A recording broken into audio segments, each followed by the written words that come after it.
سب سے پہلے آئیں گے اس صورت کے آغاز پر. دیکھیے اس صورت کی جو ابتدا ہے وہ ہو رہی ہے حروف مقطعات سے. اور حروف مقطعات کیا ہیں؟ یہ وہ حروف ہوتے ہیں جن کا علم اللہ تعالیٰ کے پاس ہے. اللہ ہی جانتا ہے ان کے معنی اور ان کے مفہوم کو. ہاں، اللہ نے اپنے حبیب کو بھی ان کے معنی بتا دیے. اور اکثر مفسرین نے بھی حروف مقطعات کے بارے میں مختلف تفاسیر بیان کی ہیں. سورت کا آغاز ہو رہا ہے الف لام را سے. اور الف لام میم میں الف سے مراد ہے اللہ، لام سے مراد ہے جبرائیل اور میم سے مراد ہے محمد. تو مفسرین فرماتے ہیں کہ اس سے یہ اشارہ کرنا مقصود تھا کہ اللہ کا پیغام ہے جو جبرائیل علیہ السلام اللہ کے محبوب محمد صلی اللہ علیہ وآلہ وسلم کی طرف پہنچا رہے. اچھا، اللہ رب العزت نے حروف مقطعات کو اس لیے نازل فرمایا کہ کفار اور مشرکین کو یہ سمجھایا جا سکے کہ دیکھو جو عربی زبان تم بولتے ہو اور جن حروف سے وہ بنی ہے وہی حروف اس قرآن میں استعمال ہوئے ہیں. اگر تم ان حروف سے ایسا کام اور ایسا کلام بنا کر دکھا دو تب ہم تمہیں مانیں.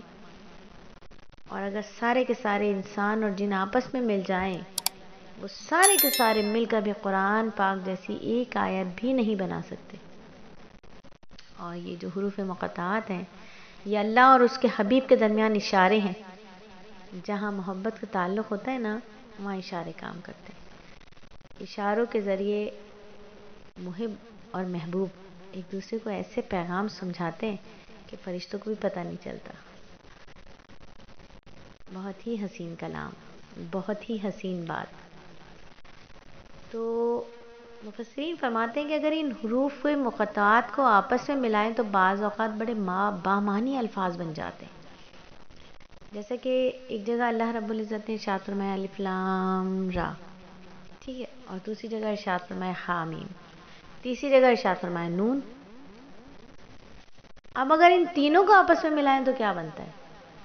الرحمن. کتنا حسین لفظ بنا، کتنا حسین لفظ بنا. تو اس سے پتہ یہ چلتا ہے کہ اللہ تعالیٰ اپنے محبوب کی طرف اشاروں سے پیغام پہنچا رہے ہیں. اور ایک عربی شاعر نے بھی کیا خوب کہا تھا کہ اے میری محبوبہ تو یہ مت بھولنا کہ ہم اونٹ دوڑانا نہیں جانتے.